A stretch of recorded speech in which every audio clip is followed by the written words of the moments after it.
Graça e paz. Assim como temos feito, eu quero compartilhar com vocês nessa noite uma porção da palavra de Deus. Abra a sua Bíblia no texto bíblico de Lucas capítulo 4, versículos 1 a 13. Nós não vamos fazer a leitura do texto, mas ele é bem conhecido. E eu quero que você traga à memória e possa acompanhar através do texto que estiver à sua frente. Dentre os vários seres na natureza, sejam eles vivos ou não vivos, o ser humano é o único capaz de refletir, de pensar, de decidir. Jean-Jacques Rousseau, ele escreve um texto, e lá no texto dele, A Origem das Desigualdades, ele traz uma parábola que é muito ilustrativa. Ele fala do pombo e do gato. Ele vai dizer, o pombo, ele segue seus instintos, por isso ele sempre vai agir como pombo. E o gato, seguindo seus instintos, vai sempre ser gato. Eu vou usar aqui a seguinte analogia. Não analogia, mas um neologismo. Pombo só sabe pombear. Gato só sabe gatear. Por isso, se você oferecer a um gato alpiste, ele não vai comer, porque não faz parte da sua natureza. E se você oferecer a um pombo carne, ele também não vai comer, porque não faz parte da sua natureza. Agora, nós, seres humanos, não seguimos somente os nossos instintos. Nós temos a oportunidade de escolher. Por isso, se nos oferecerem, nós comemos alpiste. Tudo bem que a gente dá alguns outros nomes, Linhaça, chia, centeio, quinoa, tem um monte de semente. Nós comemos a carne, nós comemos ela crua, assada, ao molho, mal passada, o que vier 3 palitos. Comemos o pombo e comemos o gato. Quer dizer, o ser humano, ele ultrapassa essas decisões que somente o instinto permitiria. E por criar possibilidades, ele em determinados momentos precisa de decidir o que e como vai agir, o que vai decidir, ele vai avaliar, ela vai avaliar enquanto pessoa. Na filosofia existe uma área que nos ajuda a pensar sobre decisões, é a ética, Ética não é uma categorização prévia de condutas. Pelo contrário, ética deve ser conhecida como a inteligência, de decidir o melhor nos momentos necessários. Quer dizer, o que é o melhor agora. Os valores que nós carregamos é que nos ajuda nessas escolhas.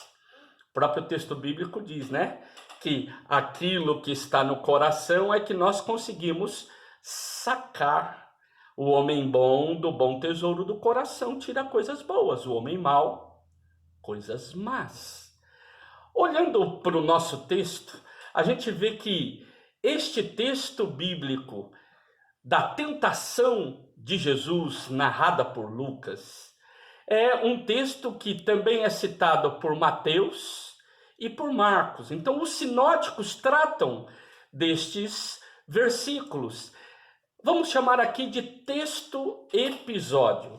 E este texto episódio sempre vem depois do batismo de Jesus e antes dele iniciar o ministério público. De forma específica, aqui em Lucas, nós temos uma moldura.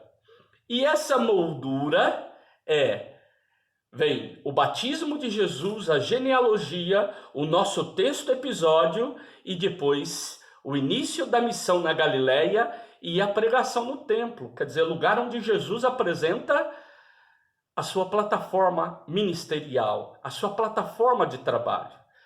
O nosso texto, ele é rico em símbolos. Só em símbolos daria para a gente fazer várias pregações, vários sermões. Vou destacar alguns aqui. Fala sobre o estar cheio do Espírito, ou seja, o Espírito que se apodera. Então, coisas que são símbolos do Primeiro Testamento refletidos aqui no Novo Testamento. Fala do deserto, do lugar de provação, de tentação. Fala do número 40, lembrando os 40 anos no deserto, lembrando os 40 dias da caminhada. Fala também do jejum como uma prática comum.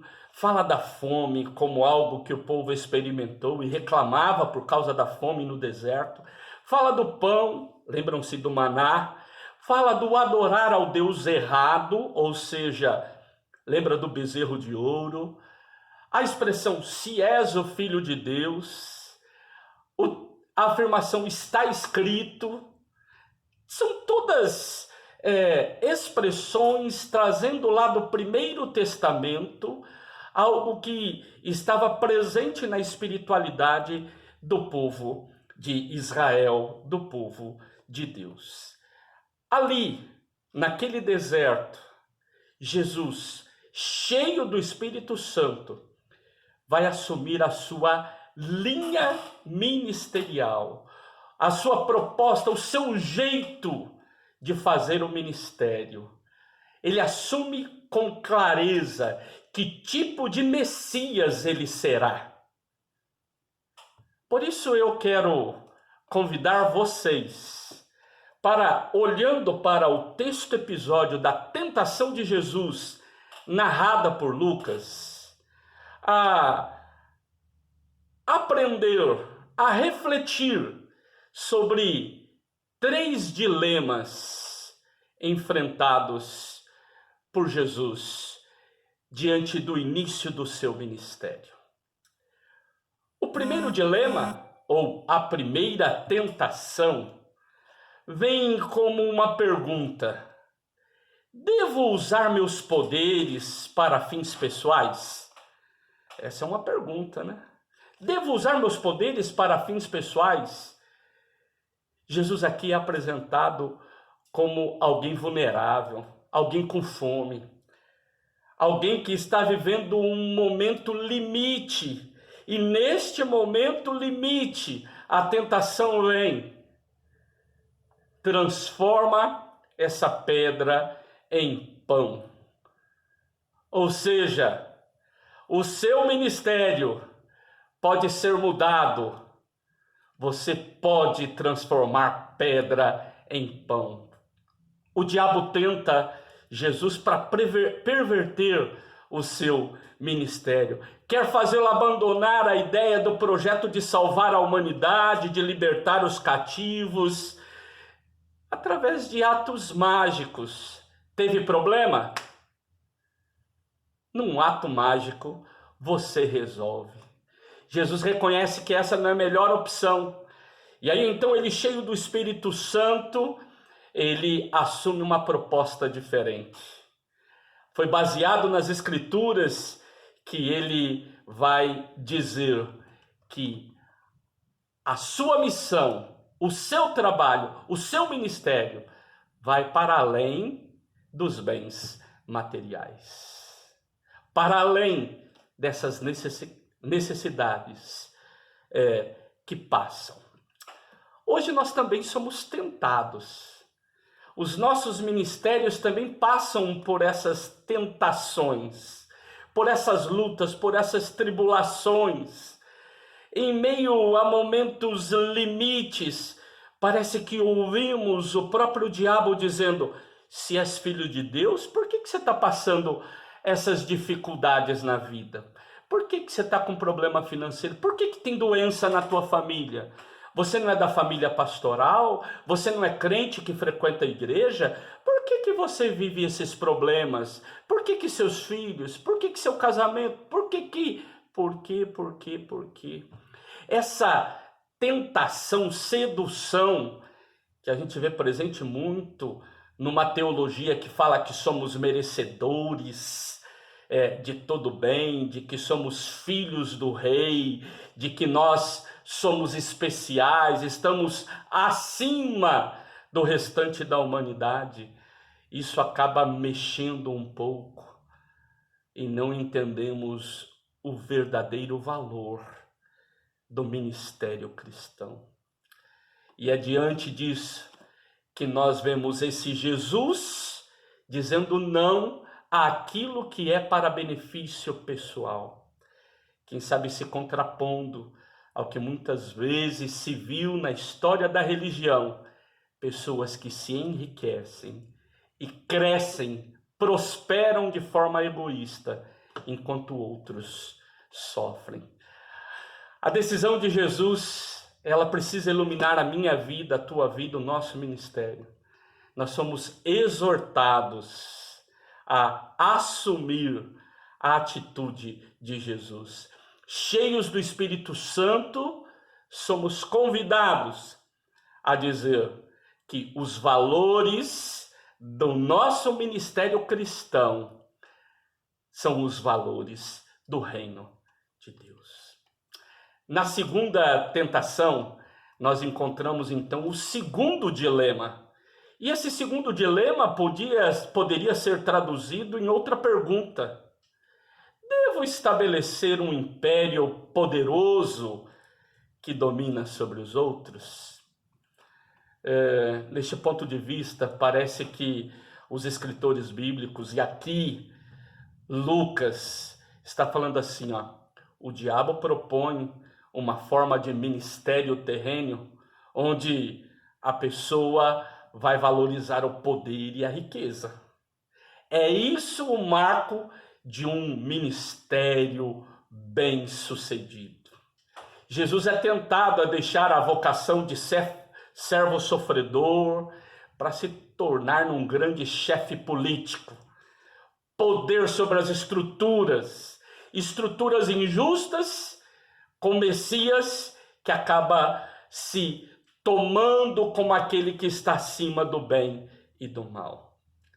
Mas como que Jesus vai libertar o povo, os cativos, e seguir a missão que Deus lhe deu, se ele passa a ser dono de suas vidas, controlador de liberdade, um opressor? Não seria possível. E, para além disso, o texto apresenta uma condição. Se você quiser isso, você tem que, prostrado, me adorar. E o diabo, então, vai se colocar ali, tal como o bezerro de ouro, para que as pessoas o adorem. Jesus, então, reconhece essa na melhor opção, não é isso que eu quero para o meu ministério, não foi para isso que Deus me chamou. E ele, cheio do Espírito Santo, baseado nas Escrituras, vai afirmar que o projeto de Deus para a vida dele é o reconhecimento do senhorio do Altíssimo, o projeto eterno, o projeto que começa na vida terrena, mas que transcende para toda a eternidade. Ele vai dizer: somente ao Senhor Deus você vai adorar, somente a Ele vai prestar culto. Hoje também nós somos tentados, né? Somos seduzidos por um ministério de poder.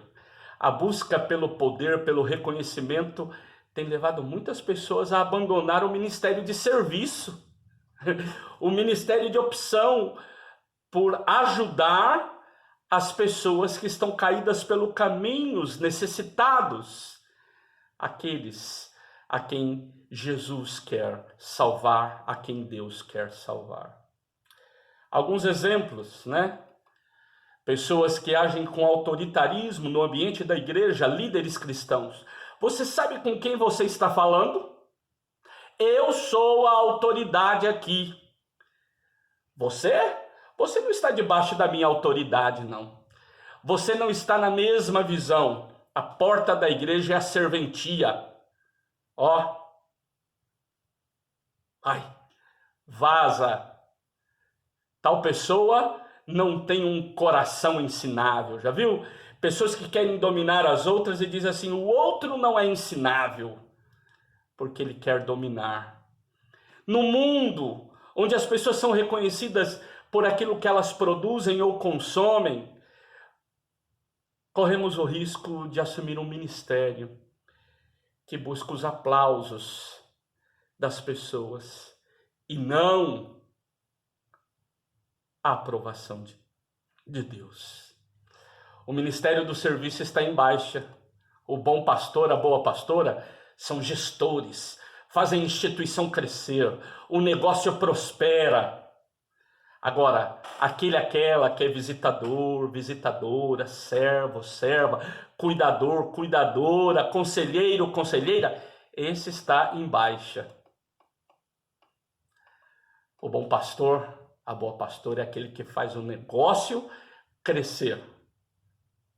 A decisão de Jesus precisa de iluminar a nossa vida.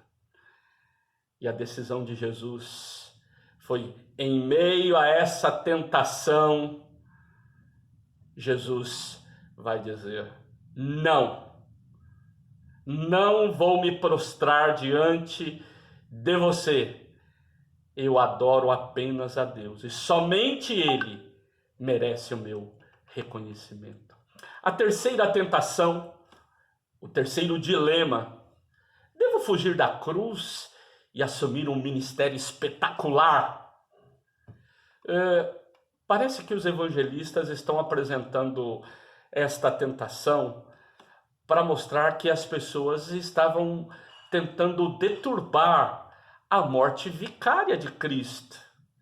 Aqui parece que o diabo, o enganador, o trapaceiro, ele está tentando impor a ideia de que Jesus tem o poder de vencer a morte dele, de livrar-se da morte. Essa proposta de Deus aí está errada. Você pode fugir da morte. O enganador, ele inclusive cita o texto bíblico, de forma distorcida. É só você pedir para os anjos, eles cuidam, você não vai ter problema. Jesus reconhece, isso daí não está certo, essa não é a melhor opção.